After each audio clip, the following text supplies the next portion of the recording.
I like this Steve Jobs quote, like, you can't connect the dots looking forward, you can only connect them looking backward. And Sure. when I started, I don't think I was like, yeah, I'm going to leave Wall Street right away or even in 5 years. But yeah, just finding that secondary source of income and, building my wealth beyond what I had been doing, which was honestly mostly just putting my money into the stock market that I was saving up.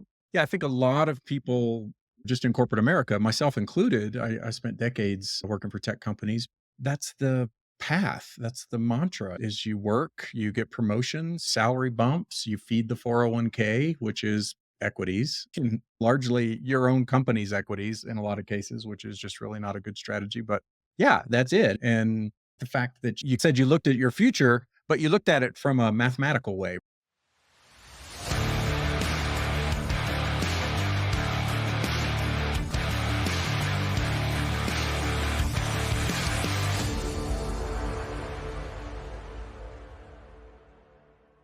Welcome to the Cash Flow Fight Club podcast, where we uncover the best and most creative ways to build wealth, achieve financial freedom, and design a life elevated.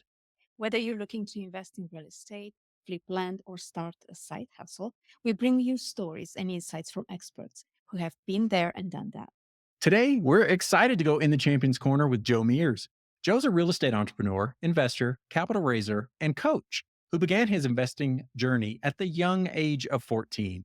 And after nearly a decade on Wall Street, Joe got fed up with long hours and after a disappointing bonus, sparked him to pivot into real estate in 2018, where he quickly scaled from 0 to 60 units in under 2 years. Joe's passion for self development and helping others unlock their potential has shaped his approach to real estate and coaching. He's built a thriving portfolio and now mentors others in creating passive income through smart investing. And if you've ever wondered how to break into real estate or create reliable cash flow while working full time, this episode is for you. And if you're interested in creating stress free, reliable cash flow, check out our Flipping Dirt coaching program. We'll teach you step by step how to flip vacant land and create consistent income. Now let's step into the arena and hear Joe's incredible journey.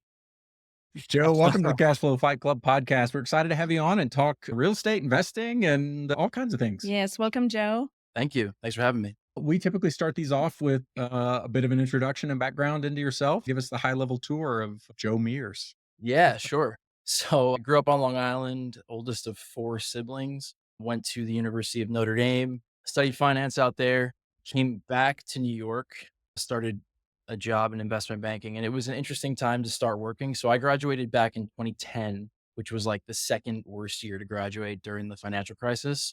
Graduated without a job and decided to try to differentiate myself by taking level one of the CFA. And then once I got that taken care of, I landed a job at a Spanish investment bank called BBVA.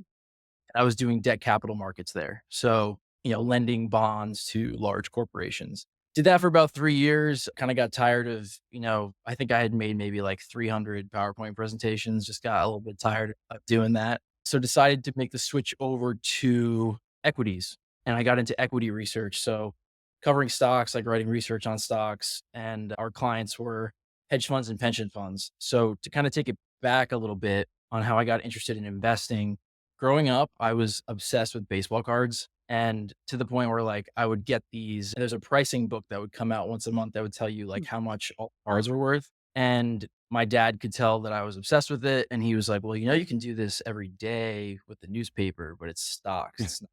It's not baseball cards. So I got into stocks and had my first brokerage account. I think I was like 12 or 13.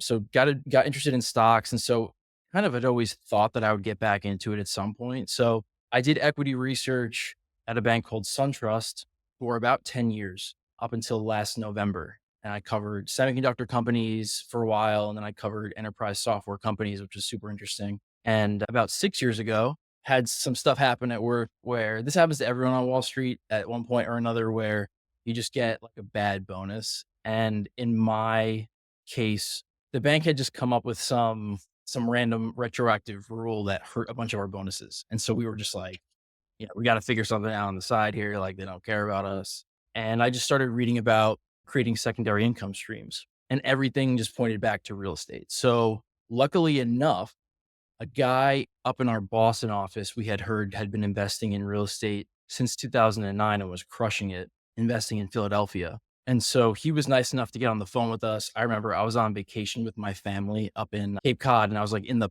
parking lot of the hotel and expecting, I think I had kicked the tires on real estate once before, but it was a guy doing triple net and it was just really complicated. And I just knew I wasn't gonna be able to do it with my job.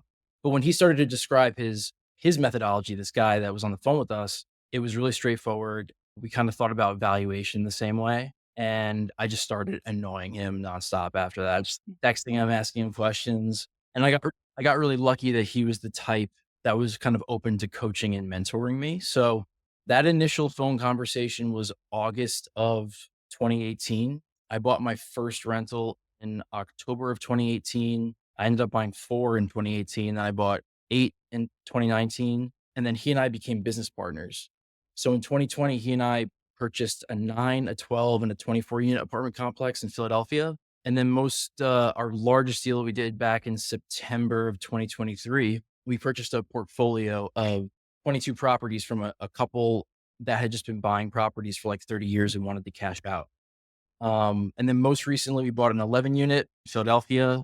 And then I also bought 2 other houses. So I invest in Indiana. So like all those houses at the beginning were in Indiana. And I bought 2 more of those back in October, working on another deal right now to buy some more properties from a few investors that also work with my property manager out there. So hopefully I didn't ramble too much. The long version of my background, I would say.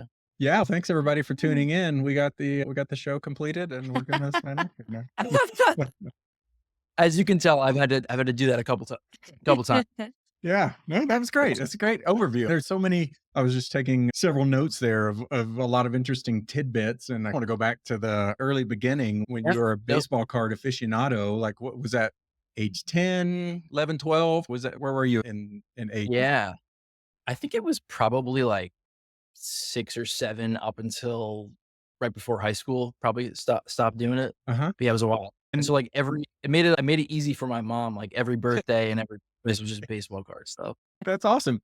How did Yeah. what sparked that? Did anybody in your family into baseball or sports or just another friend or how'd you? Yeah. My mom is like a diehard Mets fan. Like was Wow. Okay. Yeah, at the World Series in 1969 when they won the World Series, has grass that she ripped up off the field from that game, like crazy, into it. So I think that probably was a big part of it. And then, of course, like, I was collecting for a couple of years, and then my mom's like, "Oh, I have some cards." And I was like, "You're kidding, right?" She had, like, ridiculously expensive, like, valuable cards that she Uh-huh. just had in a up in the attic this whole time. Yeah. That's So, great. that was part well, and then a couple cousins that were into it too, Mhm. but yeah, that was most of it. Do you have a favorite card? Yeah, I have the Ken Griffey Jr. 1989 Upper Deck rookie. That's probably my favorite. Yeah. Yeah, and so it sounds like that just parlayed itself. I'm picking up Warren Buffett Jr. threads here or whatever, right? Like Mhm. reading That's the nice to paper early on and business evaluations and stuff. I mean, definitely. And, like, even with the baseball cards, like, I would try to go to the shows and buy the cards for less than I knew they were worth in the book. Yeah, So I was like, classic. I memorize the book. So, yeah, it was Awesome. def It's not a typical kid behavior, but it's awesome. I've been told that it's not a Uh-huh. typical thing. Any interest in, and I'm speaking out of turn here, but I don't know what the baseball video games are of these days, similar to Madden or whatever, but any, Yeah.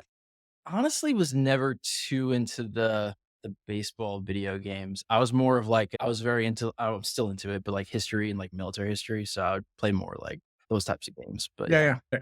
And then, okay, so that just parlayed itself into early brokerage accounts and a little bit of stock interest. What was your first stock purchase? I remember have you ever heard of the clothing brand Quicksilver? Yeah, Yeah, it's like a right. surfing, like, snow brand. So, I still remember this because I remember when I told my dad, he was kinda like, "This is not really how it works," but so my whole plan was like, "Yeah, everyone buys this like, the board shorts and, like, the things in the summer, so I'll buy the stock in the winter before that happens," and then Hey, which, I mean, it just ended up working out because the company got bigger, but, yeah, that was my thesis on my at stock. least you had a thesis. That's okay. That's what it's Yeah, all about, yeah. right? You test and you iterate the thing. That's great. And okay, so fast forward, you went to Notre Dame. Is there legacy in your family or? Just Yeah, yeah. My dad went to Notre Dame actually and mhm. he studied accounting there. And And is there a Irish in big your background? You look like you might have a little bit of a Irish in a you. little bit. Yeah. Yeah, yeah. No, no, it's mostly Irish. I'm like a Western European mutt, I would say, Uh-huh. like a couple other things. But, yeah, no, my dad went to Notre Dame and he studied accounting, and I remember, like, from a very early age, he was like, "Yeah, you should study finance," because I guess, like yeah, he graduated in, like, '75, so all of his friends that did finance, like, were in, like, the glory days Uh-huh. of Wall Street. So, that was definitely like, that planted a seed in my mind, I think, for studying finance. Okay, yeah, and then obviously just your interests were very Yeah, analytical, mathematical, all of that absolutely. under baseball cards or trying to get value Yeah. and things there. So, yeah, that's awesome. So, oldest of 4 siblings, how about your other siblings? Are you like would you consider yourself an overachiever relative to that? Like, I'm a first child, and older, and so I have this different. So you probably know what I'm gonna say, but yeah, I was kinda like the I was like the annoying one because I was always getting good grades and Yeah, the achiever mindset. Yeah. yeah. I mean, I was actually talking to my siblings about this the other day. Like, my sister sent me some meme about how, like, they've proven, like, the firstborn has the highest IQ, Cool. and the funny thing is that my brother's definitely higher IQ, but I told my siblings was like, my dad definitely is like a workaholic, and I just caught that gene, so I think, I think I have a good horsepower, but a lot of it comes from just, like, the way that I work, I would say. Mm, They grew up like, being annoyingly compared to me, and yeah. I definitely, I didn't like that either. So it's an interesting position to be in. Being the oldest is not always the Yeah, agreed. It's also we can get into this. I think you're also into personal development, mindset, those kind of yeah. things. We are as well in a lot of that. But you're probably familiar with the book Mindset by Carol Dweck. She talks a lot about the language that parents use with their children and how just Mm. inherently it's competitive in nature or comparative in Oh, yeah, nature, and it's just so destructive to sibling relationships and this vying for attention and to be the best and stuff. So it's but it is what it is, I mean, it's will do what they do. And I'm sure it's with great intentions. I'm the middle child, so I can talk about the downside of you feel totally unseen. And then this you're just totally compared with the oldest one. And I'm sure our parents did the best they could and with great yeah, intentions, for but sure. Funny you say that though, 'cause so my brother Richard is well, there's 4 of us. There's not really a middle child, but the older of my 2 sisters, Lauren, was born, like, less than a year and a half after him, like Irish twins, but it definitely made his personality like, he's hilarious, and I think a lot of it comes from trying to get attention when he was Mhm. little, so it all works out in some way. Yeah, yeah. yes. Yeah, we all form our own identities. Yeah, and so back to you and your identity, it sounded like some early sparks in terms of, cards, valuations, you get into stocks a little bit, a nudge from your dad about the high earning potential of finance majors and things like that. And so you get out into the world of finance and for sure, a work ethic. I envision anybody that works on Wall Street for any length of time has to have some superior work ethic relative to the population, right? Otherwise, you wash out or burn out or get kicked out. I mean, it feels like just a totally performance driven culture in terms For sure. of that. Did you just so I guess from the way you told it, there was a disappointment, right? A bonus disappointment, which I can certainly empathize with. I'm sure there were other factors, but there was an interest in something different that and it sounded like at first it was really you were looking at more of a side hustle of a second income. Like you weren't necessarily looking to exit, or maybe you Right. were looking to transition, but just in a controlled manner. Yeah, I think the way that I thought about it too was just that the money in a lot of finance jobs on Wall Street is not the same as it used to be. Hmm. And so I kind of did the math on, what I wanted my lifestyle to be like based on how much I was earning and how much I was pretty sure I would be earning if I just continued down that path. And, it was pointing to like a very late retirement. And I was like, didn't really sit with me because as you said, yeah, you gotta work your ass off and it's a lot of hours. And it's not really like a sustainable lifestyle. So like for equity research, the hours for every quarter you have earnings season, which is when all the companies report earnings. And so that usually is like a month in the quarter. So for 2 out of the 3 months in the quarter, you're working from like 7:30 to 5, which is it's still long hours, but it's doable. But then during earnings season, it's like 7:30 to like 10, 11 midnight. And, I was in that role for 10 years. So I did that 40 earning seasons. It's just like the prospect of continuing to do that for another 10, 20 years just was like, this is not it. Yeah, So yeah, so I would say that the real estate stuff at first, like I like this Steve Jobs quote, like you can't connect the dots looking forward, you can only connect them looking backward. And sure. when I started, I don't think I was like, yeah, I'm going to leave Wall Street right away or even in 5 years. But yeah, just finding that secondary source of income and, building my wealth beyond what I had been doing, which was honestly mostly just putting my money into the stock market that I was saving up. Yeah, I think a lot of people just in corporate America, myself included, I spent decades working for tech companies. That's the path. That's the mantra is you work, you get promotions, salary bumps, you feed the 401k, which is equities and largely your own company's equities in a lot of cases, which is just really not a good strategy. But yeah, that's it. And the fact that you said you looked at your future, but you looked at it from a mathematical way, right? Hey, what is my retirement going to look like in terms of saving, investing, earning, and when is that exit or when is that retirement event going to be able to happen? And just realizing that's not the life that I want. Were you also into more mindset and personal development kind of at that age already in terms of thinking about quality of life and kind of what you want out of life? Or had that not really entered the picture yet? No, yeah, it's a good question. So the thing with the bonus happened like right around the time where I got into self-development, which may not be coincidentally Yeah, the same time causation that. or correlation, whatever, but it just, yeah. Yeah, yeah. And I also had just turned 30, which I think that not like turning 30, like you look back and like when you're in your early 20s, you're like, oh, my 20s are gonna last forever. I got plenty of time. And then you turn 30 and you're like, oh, this actually is a finite amount of this resource. So yeah, I think I just was like, I don't know. I had good success and I had gotten my CFA and for all intents and purposes, I was doing fine. But I think I just thought like knowing myself that I could have been doing more. And so I just started like searching for kind of answers, I would say, in terms of what is success? Like what more can I do? Like how do I get the most out of my mind? And yeah, started just going down that rabbit hole. And I'm sure as you guys know, like once you start, you just kind of get obsessed and For then sure. Yeah. Yeah, because it resonates and it makes a lot of sense depending on who you're looking into and all of that. But yeah, there is an awakening of sorts that there's more to life than just money. Money is an essential part of our lives, right? We all have to have it to function to some degree. But beyond that, there can be a very rich and rewarding life. absolutely. And so it sounds like there was this event, this bonus event, and am I correct in understanding that it energized several of you in the department? Because you mentioned Oh like you yeah. were all looking at different real estate opportunities, or at least you did this as a group. You got somebody to speak to you. Well, that's the funny thing is so there were probably like 5 other people on that call, and I think only one of the other people or maybe 2 also also like and ended up investing in real estate.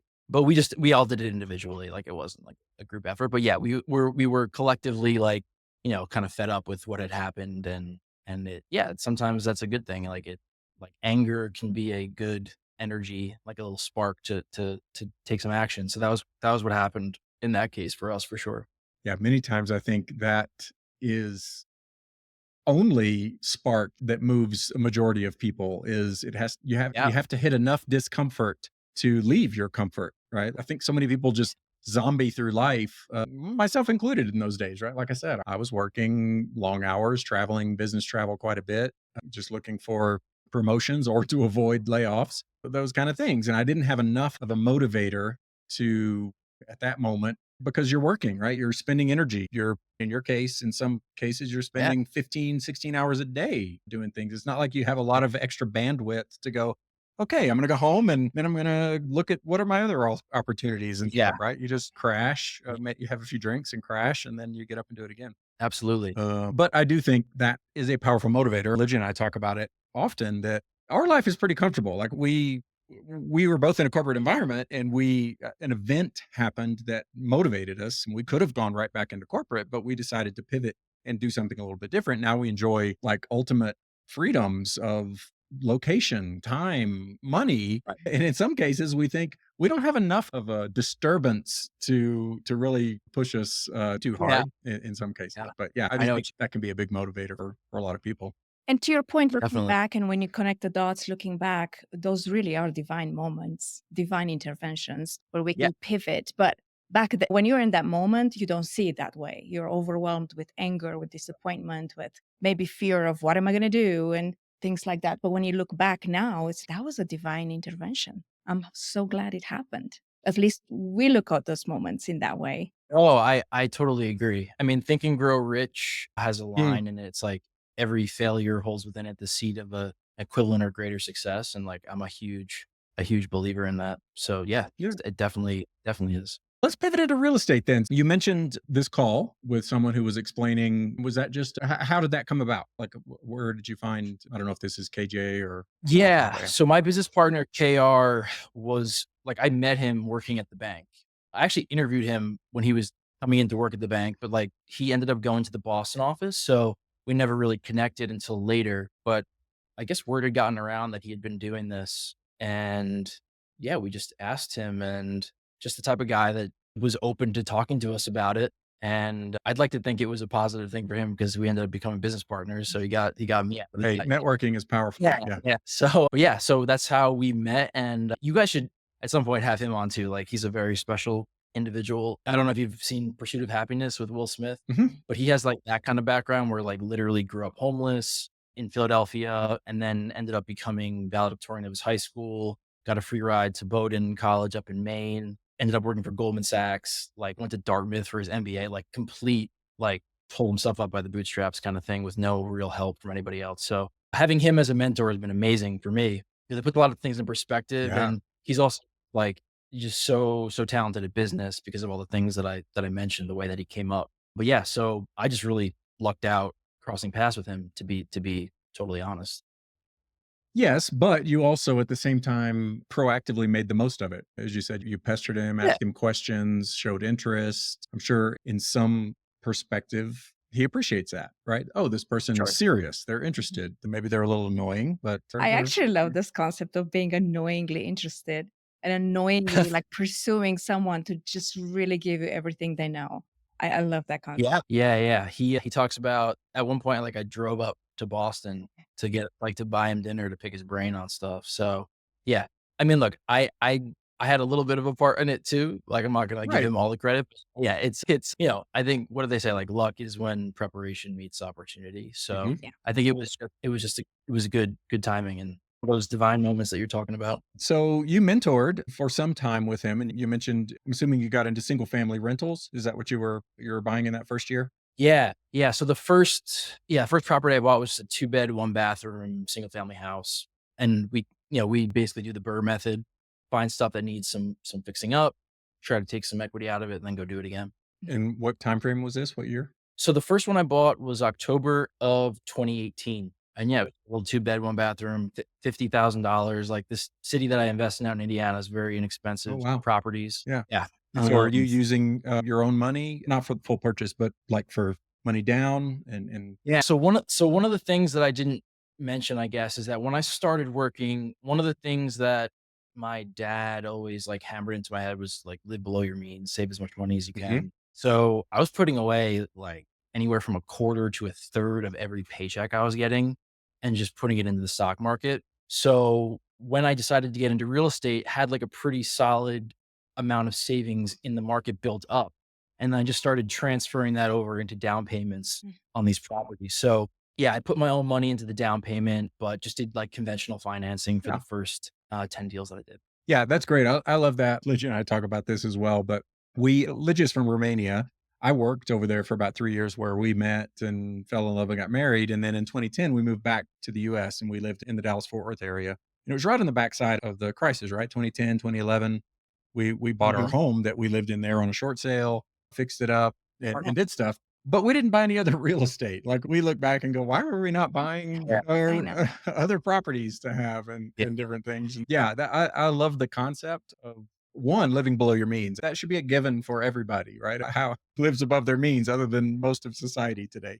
But, Right. Yeah. it's but yes, when you do that, then you can compound those investments, whether it's real estate or stocks or whatever. If you're not doing it, you Yep. can't do it. And yeah, I love the fact that you were out there just making purchases. And I guess, did I hear you correctly? You had in mind a target of one and you bought four in that first year or something of that nature? Or, Yeah. I mean, I think that I would say, like, at the beginning, I was just trying to make up for what I considered at the time to be lost time, which wasn't really lost time. Like, I okay. just didn't understand the journey aspect of it. But yeah, I mean, I bought, and look, once I was analyzing stocks on Wall Street, and our clients are hedge funds and pension funds. So, like, I knew what I was doing with regards to valuing assets. Mhm. And so once I like ran the numbers on this place, like, you could close your eyes and like point to a Zillow listing in this town, and the numbers made sense. I just started, like, backing up the truck, trying to get stuff as quickly as I could, not knowing how long it was gonna be like that. So, yeah, so I bought one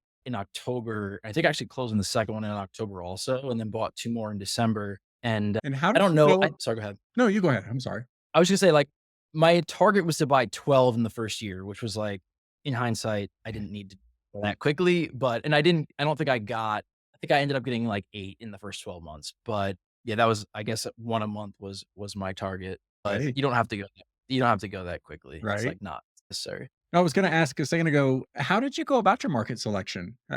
Did you do like research and analysis on many markets to go into that one, or was it happenstance? Or Great question. So a little bit of, now maybe it's more of the divine intervention stuff. I don't know. But so I had a roommate at Notre Dame from this city that I invest in Indiana. It's like an hour outside Indianapolis. I don't invest in South Bend where Notre Dame is, but and so when I started working with KR and he kind of described, like, think about places where you can buy properties for under $100,000, where you get they adhere to the 1% rule, which is just, the monthly rent is at least 1% of the purchase price. And I started thinking about that, and just for some reason, like, I had been to the town where my friend grew up a couple times because he would take us out to his lake house that was not too far from there in the summer and during spring break sometimes. And I was just like, maybe that town will make sense.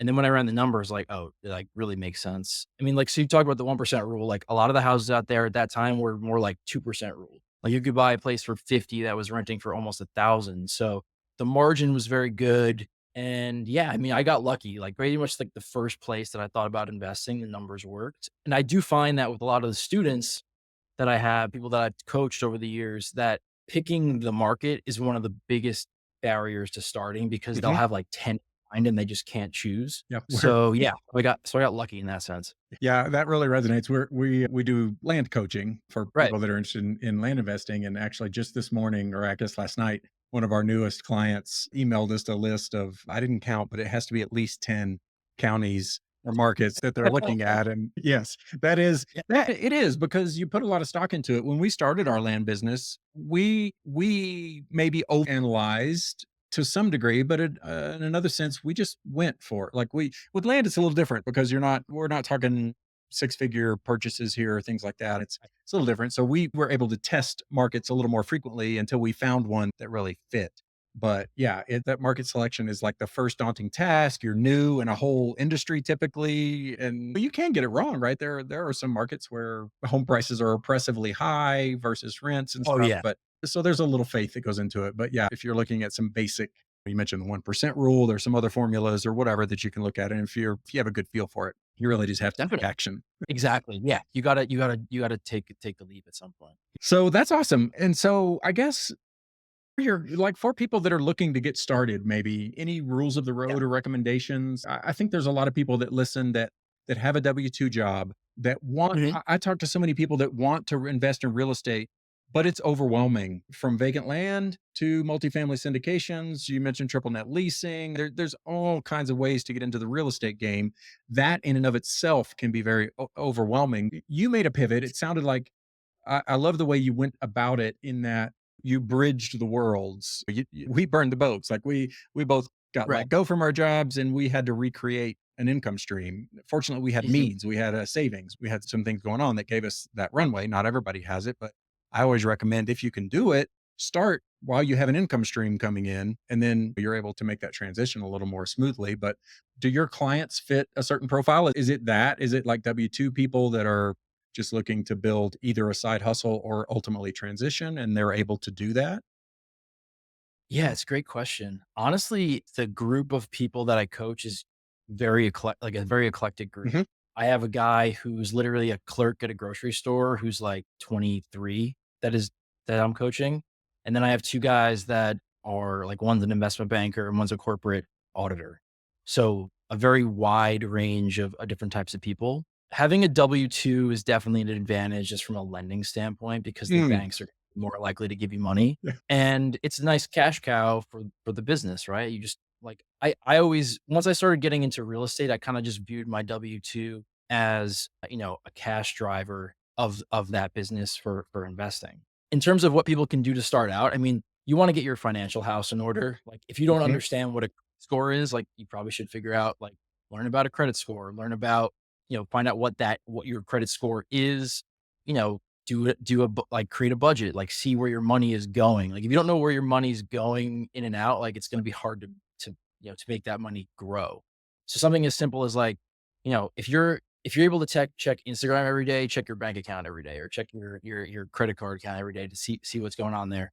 Yeah, just like really basic stuff. I mean, we have, like an Instagram page and all that, and then, like an investor community on another platform that we have. And so we put a lot of very basic information up there where, like every Tuesday night at 7, I do a live class on Instagram and we do a different topic every week. Then every Thursday at 2 p.m., I do a live deal analysis where I will analyze a deal for cash flow that I've never seen before and like let the audience call out a city and state. And then I just find a property there and do it. And so it's really not rocket science. Like Yeah. you can do this analysis on an envelope. The important thing is, knowing the language of investing, like the basic language of investing, knowing a little bit of the numbers, which again, we don't do anything that's harder than addition, subtraction, multiplying, dividing. Like there's no crazy formulas. And then, yeah, just finding a coach. Like if you wanted to learn how to fly a plane, you wouldn't go to a barber and ask them how to fly a plane, right? You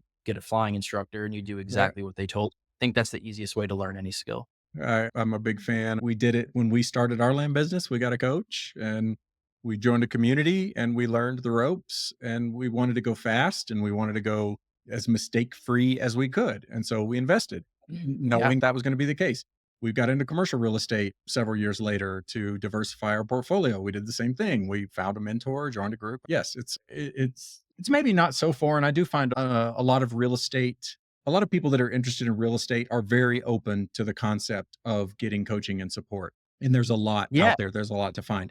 I think in our personal lives, it's growing a bit more. It's opening, but it's a foreign concept to if you want to be high performance or even relationship. If you're in something like that, I think there's a resistance that some people have thinking that maybe it's a sign of a personality deficiency, but it's the same concept, right? If you want to master your mindset or if you want to master your relationship, why not learn from experience and a coach in the same way? But Yeah, I mean, I agree with you on everything you just said. I mean, the other thing that's I didn't mention this earlier, around the time where the bonus thing happened, I started going to therapy. And like I tell everyone that's probably the best decision I ever made. And like I still go every week.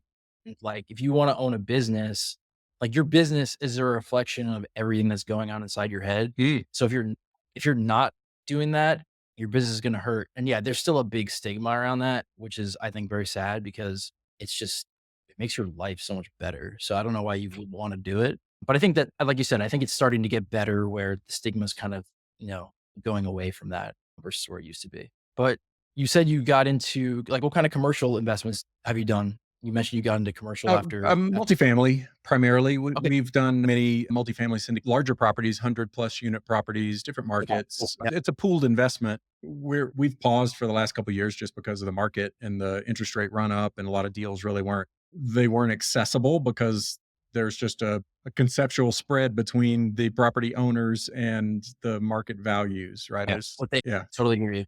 that's been a challenge. Things Yeah. are unlocking now, and we're at a point where we're trying to figure out, do we want to stay in multifamily? I like your concept of I talk to a lot of people who do single family. And while it is true, like you have to stack up many deals to get a certain level of passive income, at least in the short term. If you're in it for the long term, then obviously you're going to pay off a mortgage. Rents are going to continue to appreciate. things like that are going to tip in your favor. But yeah, we're looking at what we want to do. I like this you mentioned, and I'd like to explore a bit, but you mentioned some, let's call them maybe small, medium size multifamily, 20 plus units up in there. There was one in particular, I think you mentioned that you either just bought or are talking to a couple with a portfolio. Yeah. Is that, I'm curious if you're still at this point in your venture use leveraging conventional financing? Or are you exploring creative financing? And I'm thinking in that situation, a couple like that, you could maybe get into a seller financing agreement where they don't want necessarily all of that lump sum at one time because of the tax implications and you can pay them out over time or whatever. But those are some things that I love Yeah. to explore. Yeah. Well, you have good intuition because we did do seller financing on that deal Okay. Yeah. actually. And that was a big reason why it was able to be done. So one of the things I tell all of our students is that I mean, this is all, it's like almost so cliched that it's not worth, it's worth saying, but it's so cliched that people like overlook it. And that's that so many of your deals are just going to come from the quality of your network and the quality of Mhm. your relationship. We talk about the three R's: track record, reputation, and relationships. So having a good track record gives you a good reputation, bolsters your relationship. So like that deal literally came about because my business partner KR has a mentor who's a retired cop who owns like 20 rentals in Philadelphia. And like I'm pretty sure they're all free and clear, like guy's a beast.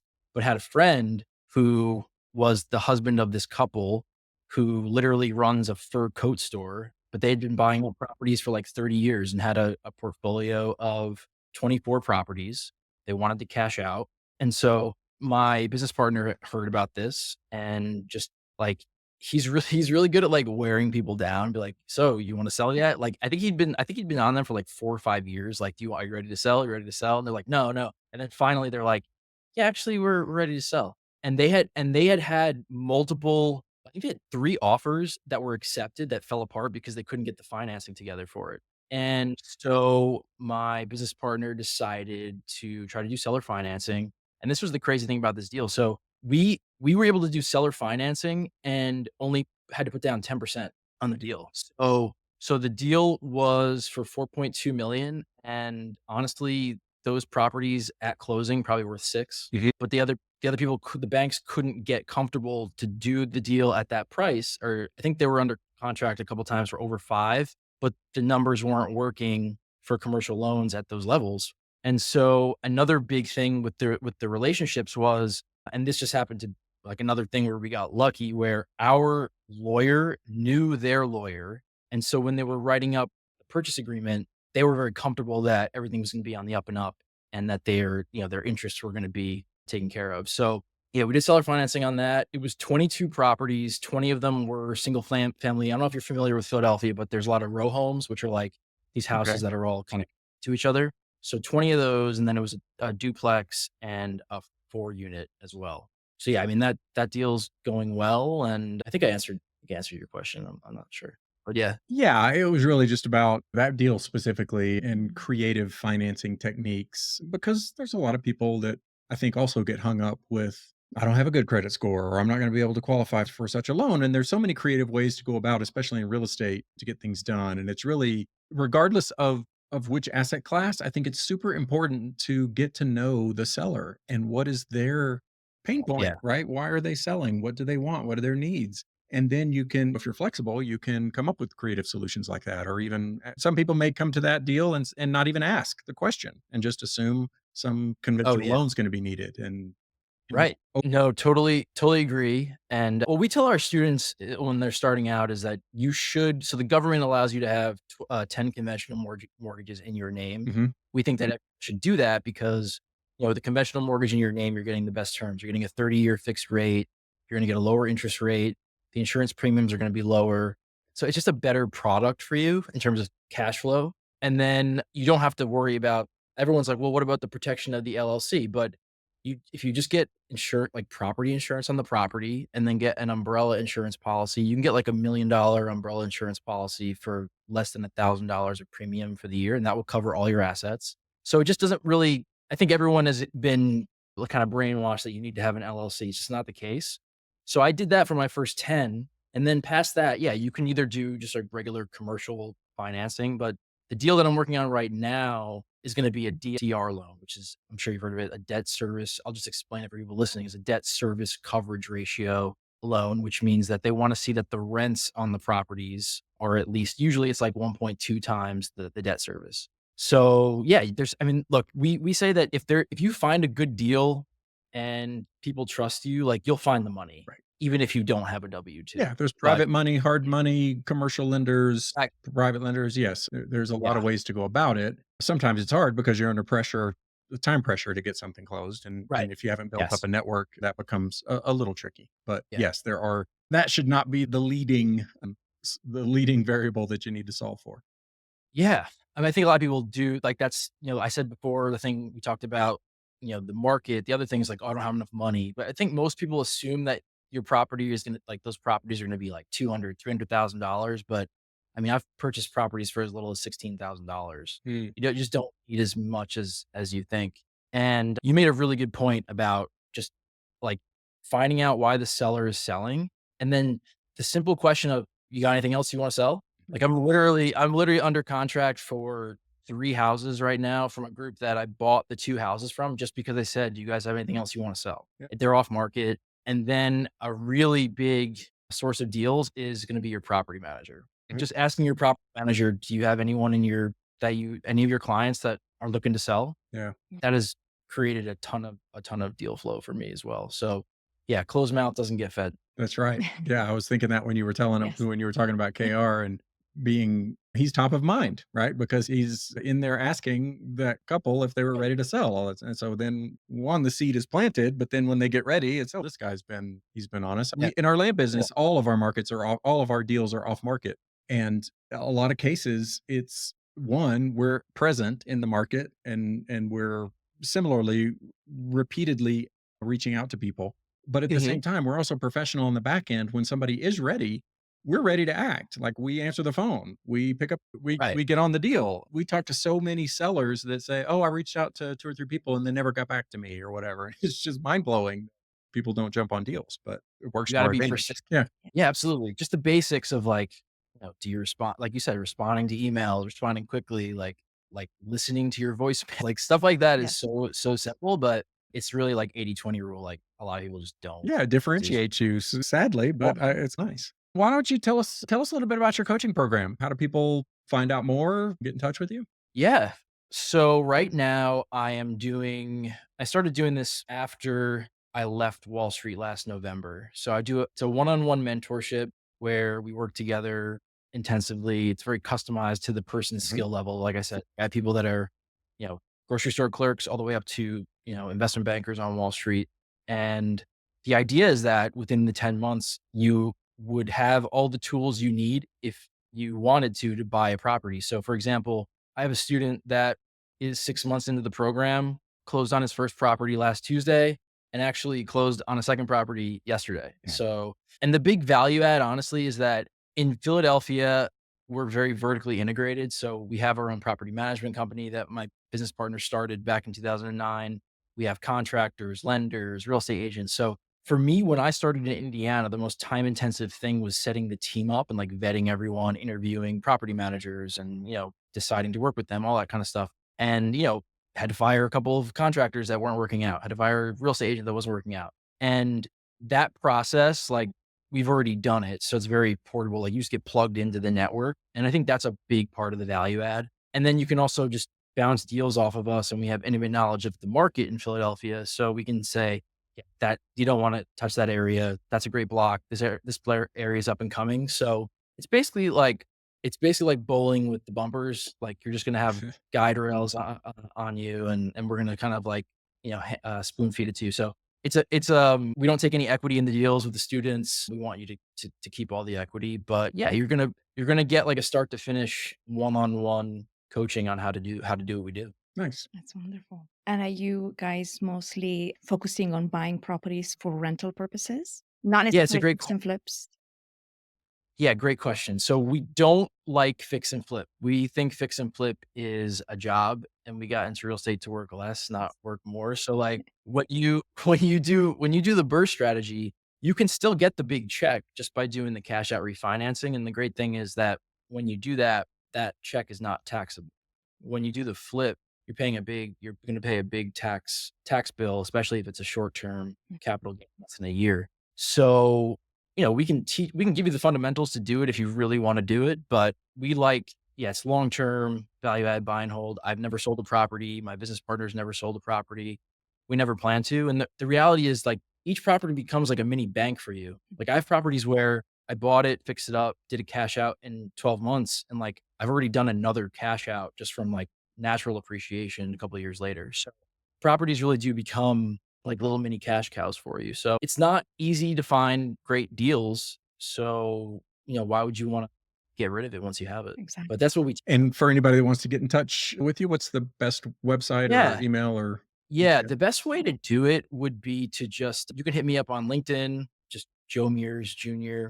CFA is my LinkedIn name, or you can just shoot us an email. And the email is just kjcoaches@gmail.com, KAYJAYCOACHES@gmail.com. Real easy. Yeah, cool.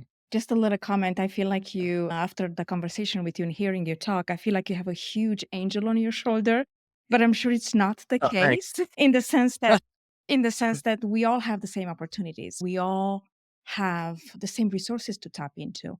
It's the way you respond to life and the way you responded to everything that happened to you brought you into this path of success and have these really divine moments and people that came alongside your journey that helps you where you are today, which is just wonderful to hear about. Thank you. I appreciate that. No, I do think that, it's interesting. Like real estate, I feel like a lot of people that are in real estate are more spiritual than like the average population. I don't know why that is, but no, I totally agree with you and appreciate the kind words. And yeah, thanks for giving me a platform to talk about my story and letting me plug the program. I really appreciate it, guys. Yeah, you're certainly welcome. We love hearing it. It's very inspirational. We're also at a place where we're looking for what that next diversification step is. This is an appealing one, but yeah, we're certainly grateful you came on and shared your story. And one of the ways we like to end our episodes is with gratitudes. Any one or ones in particular that you'd like to share a little gratitude with before we close? Like, what am I grateful for? A person or a thing. Yeah. Oh, yeah. I mean, my parents, Huh? like my birthday's in December, and I think that your birthday should be like a celebration of your mom because I didn't really do anything. Just kind of showed up. But yeah, my mom and my dad, for sure, and my siblings for putting up with me and starting to take some of my advice. All right. Thanks, man. Joe, we really appreciate, Yeah. again, the wisdom that you're dropping there. And I love the fact that you're giving back and trying to share the wealth with the community. Yeah, That's likewise. that's what it's all about. We'll make sure and get your contact information in the show notes. Anybody that's curious to learn more can certainly reach out. And until then, have a great day. Thanks again. Yes. Thank you. Thanks, Mike. Thanks, Ajia. For those of you joining us today, we hope you enjoyed this time in the Champions Corner as much as we did. Got some awesome takeaways, and most importantly, will take action to continue living your best life and maximizing your potential. Mindset is such an important aspect of life, and when coupled with action, delivers undeniably powerful results. Please subscribe to the podcast to hear from more great guests and get the latest mindset mastery insights and cash flow matchups. Again, thank you so much for investing your time with us, and we look forward to seeing you next time on the Cash Flow Fight Club podcast.